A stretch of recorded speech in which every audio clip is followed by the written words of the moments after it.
Hi, this is Scott Garibay, and I am one of the pioneers of Dungeons and Dragons tangible campaign composition, which means that when I sit down to create a Dungeons and Dragons campaign, I use the physical product lines that Dungeons and Dragons has chosen to officially connect itself. And this is bringing a lot of joy. So one of the things is, when do I get excited about Dungeons and Dragons? Well, in the old days when I did Dungeons and Dragons intangible campaign composition, I got excited when there was a D&D canon hardback. I still get very excited when there's a D&D canon hardback. I am eagerly awaiting Dragonlance, Shadow of the Dragon Queen. I have my pre-order in. I'm going to get digital access, and then I'm going to get the physical book.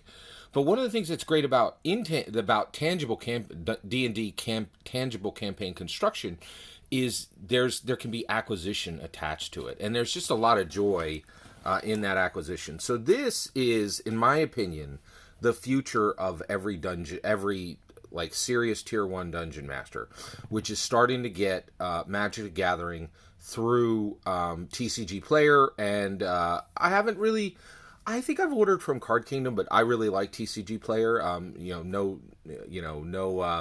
Not trying to put any bad feelings on Card Kingdom. I'm just saying I like TCG Player better.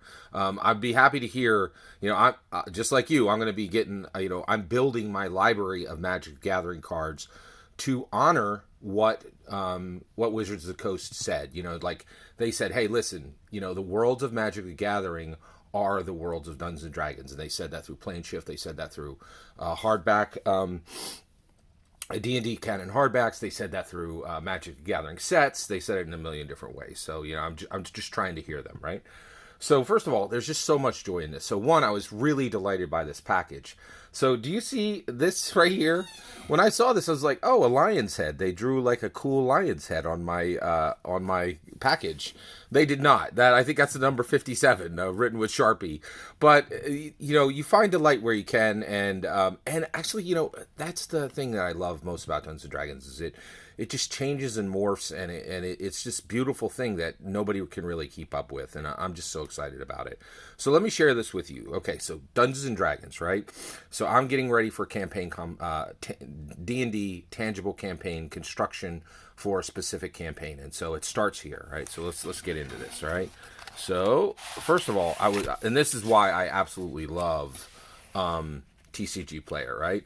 So first of all, they just do an amazing job, and this is what we're going to be looking at, right? We're going to be looking at these two individual sets of Magic the Gathering cards, which I'm going to be using in Dungeons and Dragons, right? Because Magic the Gathering has connected its Dungeons and Dragons and Magic the Gathering worlds are connected, right? So basically, if you look at this, it's just page after page after page, and these cards were drawn in and sorted, right? Were drawn in and collected and aggregated from many different seller bases, and then it was sent to me, right? So there's a lot of labor that goes into this. And this is when, like, Rudy over in Alpha Investment literally did a video the other day. You can go find it, and he's like, what is happening? Why is Optimus Prime in Brothers War? And he literally didn't know. And he's like, I don't get this. Who wants this? What is this for? And what he didn't realize is, initially the Optimus Prime, the Transformers set, they said, this is a world beyond. And then they were like, wait. We want you to know with the promotion here that this Optimus Prime and these Transformer cards, we're going to put them right into the Brothers War, and that is happening in Dominaria. We want you to know that every single one of these Magic the Gathering worlds, they're very connected, right? And I'm hearing you, Wizards of the Coast, right? Dungeons and Dragons and Magic the Gathering are essentially the same world. I get it, right? You send a message with promotion and packaging, with narrative, with lore. So let's look at what I got. Okay, so basically, these, so one, I love this. Look at this. All your favorite local game stores in one package, right? So they aggregate across, and this is the future. You as a dungeon master, if you're going to play Dungeons and Dragons, that's going to mean Magic the Gathering. That's going to mean Legos. That's going to mean Funko Pop. That's going to mean Creo. That's going to mean Kid Robot.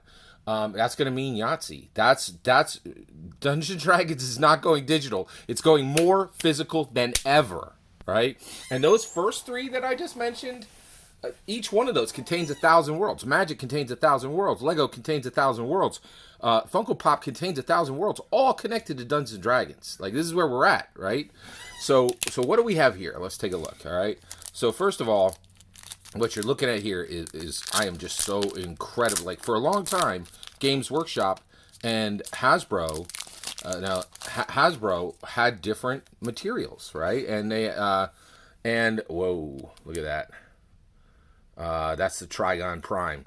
And those worlds were separate, but that's no longer the case. So basically, Games Workshop, because they're way behind, they don't have a multi, a possibly multi-billion-dollar franchise coming up. Their movies nobody watches. Their video games very few people play, right?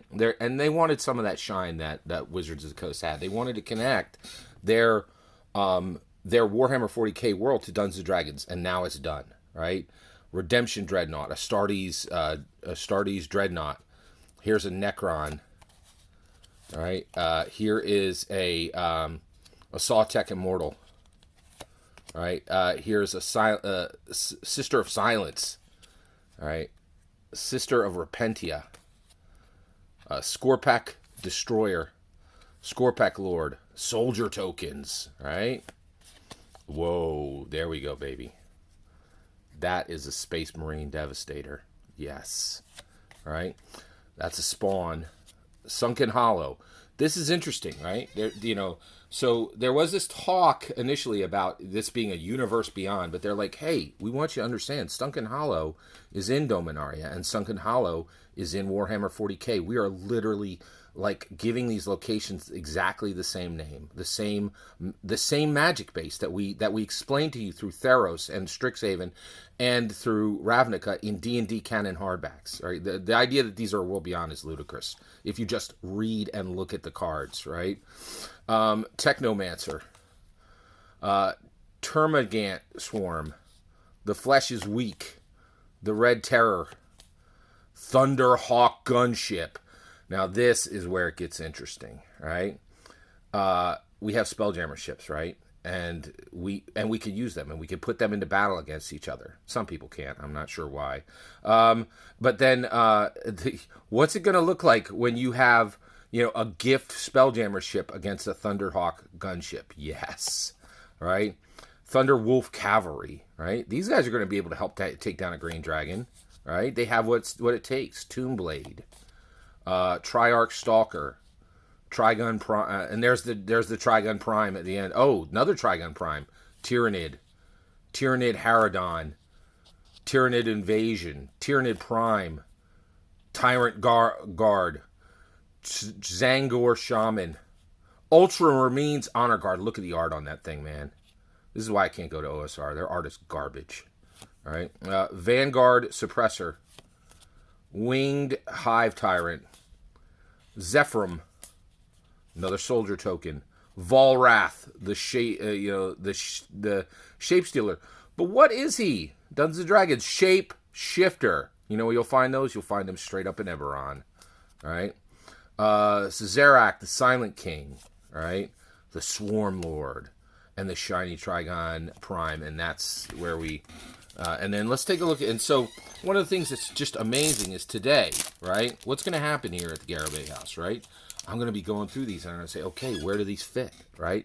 Where does the Acolyte Hybrid come into Dungeons & Dragons? Where does the Astartes Warrior come in? Well, first of all, Dungeons & Dragons has, legendary dragons, right? And your player characters are going to need this kind of firepower, this kind of armor, to get that job done. The Baron Moor, right? The Bastion Protector. And also named non-player characters, right? Belisarius Call, right? Highly likely he's going to end up with Eberron. He's going to end up working with Eberron artificers, right? Birth of the Imperium. What does the existence of the Emperor mean in Dungeons and Dragons? It's a great question. I'm going to be thinking about it all day. Broodlord, Canoptic Wraith, Chaos Terminator Lord, Company Commander, Cryptic, Cybernetica Datasmith, Dark Apostle, Deathleaper Terror Weapon, Dismal Backwater, Drak Neon. This is literally a great sword from Warhammer 40k. The idea that we can bring a great sword from Warhammer 40k, put it right into the hands of your dwarf fighter in the middle of the Forgotten Realms campaign, man, it's amazing. It's amazing. Epistolary Librarian, For the Emperor, Frontier Bivouac, Gene Stealer Patriarch, Grey Knight Paragon, Hormagaunt Horde, Inquisitor Eisenhorn, Karn the Betrayer, Knight Paladin, Knight Rampager, Let the Galaxy Burn, let it burn indeed. But not just the Warhammer 40k. That bright shining flame is going to come to to the material plane of Dungeons and Dragons. That's where the action happens, right? The Locust Heavy Destroyer, Lucius the Eternal, Lichguard, Molten Slag Heap, Mortarian Demon Primarch, Mutalith Vortex Beast, Necron Warrior, Plague Bearer of Nurgle, Plasmancer. All right, let's keep going here. And, Primus Eliminator, Pure Strain Gene Stealer. And we're back to the Acolyte Hybrid. These things are amazing. I am so excited. So I really am very incredibly thankful for Dungeons & Dragons that, connected their world to Funko Pop, to Magic the Gathering, to Lego, and I'm heeding the call, right?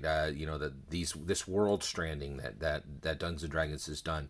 So there's questions, there is no question. Magic the Gathering is connected to Dungeons and Dragons. That's done. That's not really debatable anymore, right?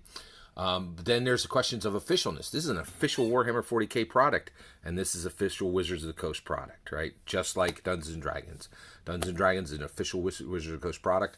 This is an official Warhammer 40k Wizards of the Coast product, right? And then there's questions on canon, right? And we are answering that question now as Dungeon Masters, in my humble opinion.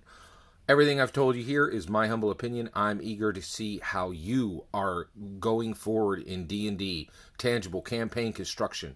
Can't wait to see what you got. All that's my humble opinion. Eager to hear yours. Let me know in the comments below. Please consider liking and subscribing, and have a wonderful millennium.